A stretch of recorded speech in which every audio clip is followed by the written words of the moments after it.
नमस्कार दोस्तों, मैं प्रवीण कुमार आपका स्वागत करता हूं आपके अपने YouTube चैनल प्रवीण जी की पाठशाला में।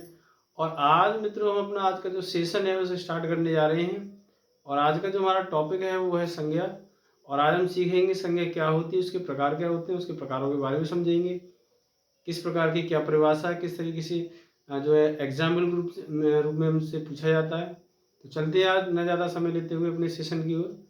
चलिए स्टार्ट करते हैं दोस्तों। आज का जो हमारा सेशन है उसका नाम है संज्ञा। संज्ञा जिसे अंग्रेजी में नाउन कह देते हैं।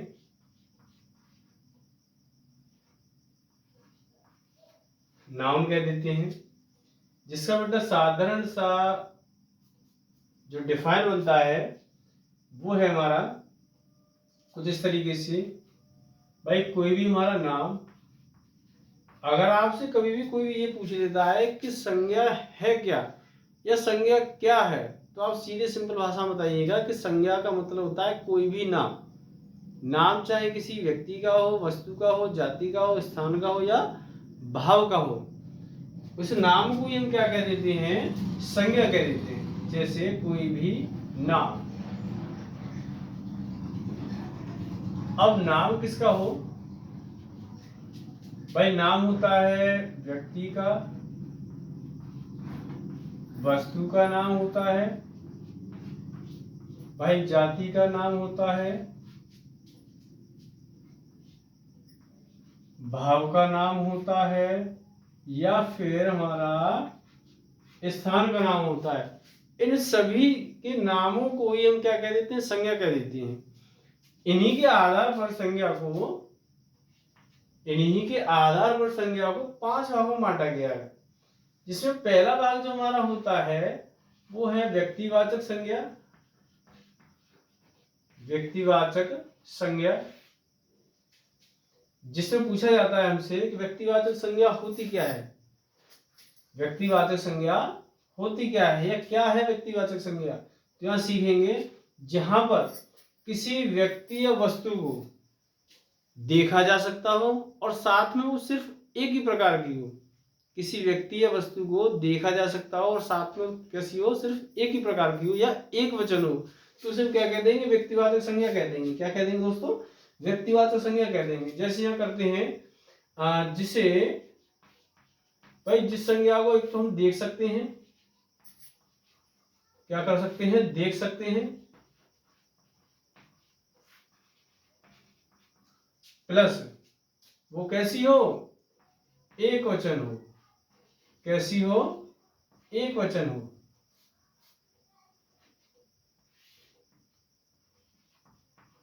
तो उसे हम क्या कह देंगे?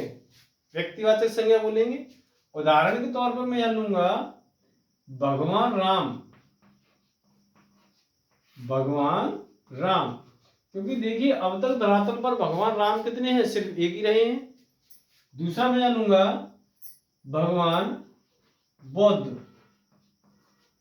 भगवान बुद्ध, ये भी हमारे इस धरातल पर कितने रहे हैं? सिर्फ एक। अब आगे चलते मित्रों सेशन को बढ़ाते हुए, हमारा जो अगला प्रकार है इसका वो है जातिवाचक संज्ञा। क्या है दोस्तों? जातिवाचक संज्ञा। जातिवाचक संज्ञा, इसका दोस्तों जो डिफाइन है, जो इसकी परिभाषा है वो साधारण सी है कि किसी संज्ञा शब्द से किसी वस्तु की जाति का बोध होता हो। जिस संज्ञा शब्द से किसी वस्तु की या किसी व्यक्ति की जाति का बोध होता हो, उसी को हम क्या कह देते हैं? व्यक्तिवाचक संज्ञा कह देते हैं। सॉरी, माफी चाहूंगा, जातिवाचक संज्ञा कह देते हैं। तो देखिए करते हैं हम। भाई सबसे पहले तो क्या होता है, इसे हम देख सकते हैं। साथ में ये कैसी होती है? बहुवचन हो सकती है, बहुवचन होती है, यानी देख सकते हैं,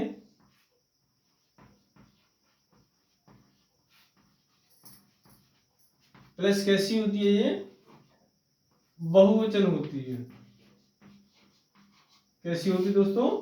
बहुवचन होती है। उदाहरण दूंगा मैं इसका जरा। जैसे विद्यार्थी हैं, भाई विद्यार्थी, बहुत सारे विद्यार्थी आते हैं। धनुर्धर ले लूंगा। भाई धनुर्धर में कई सारे धनुर्धर आते हैं, चाहे राम हो, अर्जुन हो, कृष्ण हो, ये भी धनुर्धर हैं। शिक्षक ले लूंगा यहाँ पे दोस्तों।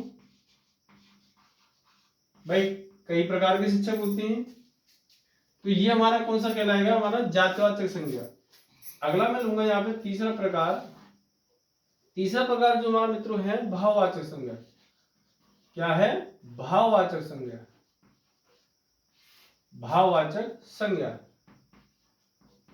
इसमें दोस्तों क्या होता है कि जिस संज्ञा शब्द से किसी व्यक्ति या वस्तु का भाव प्रकट होता है उसी को हम क्या कह देते हैं, भाववाचक संज्ञा कहते हैं। साथ ही इसको दूसरे शब्दों में कहते हैं कि ना तो हम इसको देख सकते हैं, ना तौल सकते हैं, सिर्फ हम क्या कर सकते हैं, इसको महसूस कर सकते हैं। क्या कर सकते हैं दोस्तों, सिर्फ महसूस कर सकते हैं। तो हम इसे आगे लिखेंगे यहाँ पे कि ना तो हम क्या कर सकते हैं, इसको तौल सकते हैं, और ना ही हम क्या कर सकते हैं, इसको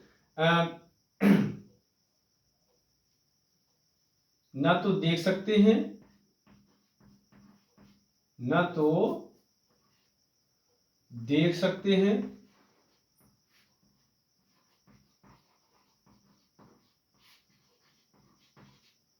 ना ही तौल सकते हैं। ना तो देख सकते हैं और ना ही तौल सकते हैं।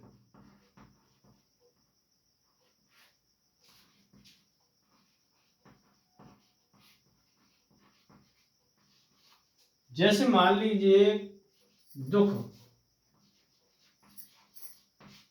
खुशी, अगर कोई व्यक्ति आपके संज्ञान में दुखी है तो क्या आप इस बात का अनुमान लगा सकते हैं या बता सकते हैं कि वो कितना दुखी है, कि 100 ग्राम दुख है उसके पास में, या 2 किलो है, 10 किलो है, 20 किलो, कितना दुख है उसके पास में। या कहीं कोई व्यक्ति खुश है या उसके बहुत ज्यादा खुश है, तो ये बात का अंदाजा लगा सकते हैं, बता सकते हैं आप में से कोई भी कि वो व्यक्ति कितना दुखी है, सॉरी कितना खुश है। कितना खुश है, 2 kilo, 10 kilo, 20 kilo, quintal, 2 quintal, कितना खुश है, कोई अंदाजा नहीं लगा सकते। यही तोल नहीं सकते उसको ना, सिर्फ महसूस कर सकते हैं कि उसके हाव भाव उसको देखकर हम क्या कर सकते हैं, सिर्फ फील कर सकते हैं उसे कि वो क्या है, भाववाचक संज्ञा। यही मित्रों हमारी चौथी संज्ञा जो आ जाती है ये है हमारी समूहवाचक संज्ञा। कैसी दोस्तों, समूहवाचक संज्ञा।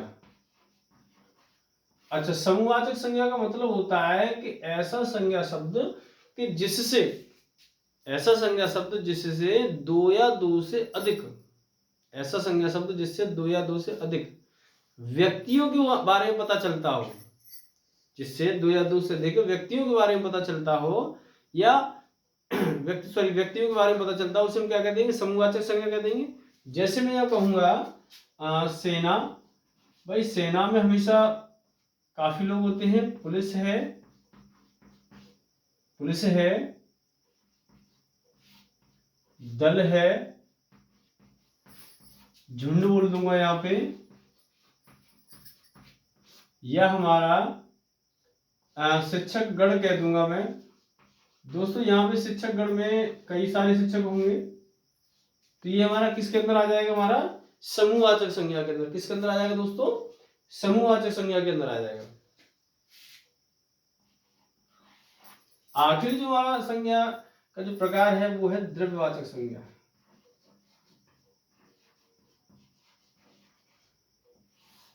ये क्या है, हमारा द्रव्यवाचक संज्ञा। अच्छा, द्रव्यवाचक संज्ञा के अंदर मित्रों क्या होगा कि जिस संज्ञा शब्द से या तो किसी वस्तु का या कोई खान पान की चीज जिसका बोध होता हो उसी को हम क्या कह देते हैं, हम द्रव्यवाचक संज्ञा कहते हैं। या जिसे हम तौल सकते हैं, माप सकते हैं, गिन सकते हैं, उसे हम क्या कह देंगे, हम द्रव्यवाचक संज्ञा बोल देंगे। ठीक है, जैसे भाई तौल सकते हैं, क्या कर सकते हैं दोस्तों, तौल सकते हैं ना। जैसे मैंने लिख दिया आटा, दूध, सोना,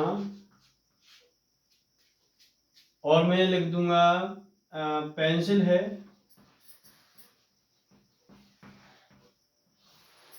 पेंसिल है आदि।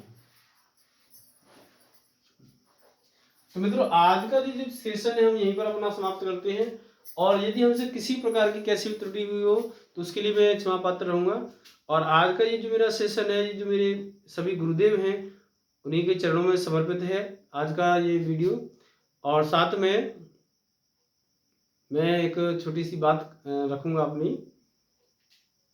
जो मेरे सभी शिक्षक साथी और साथी जो मेरे गुरुदेव हैं और सभी शिक्षक साथी मेरे गुरु हैं, वो देखिए मैं और सभी शिक्षकों में मैं सिर्फ उनका शिष्य हूँ।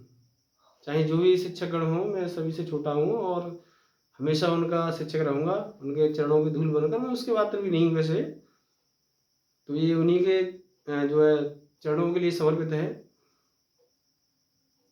तो मैं यूँ कहूँगा कि हे गुरु, अपना हाथ, अपना आशीर्वाद यूं ही मुझ पर बनाए रखिए, अपना आशीर्वाद यूं ही मुझ पर बनाए रखिए, मैं तिल तिल बढ़ता रहूं, हर व्यक्ति के लिए मेहनत करूं, बस ऐसा मुझे बनाए रखिए। धन्यवाद सभी को। जय हिंद, जय भारत।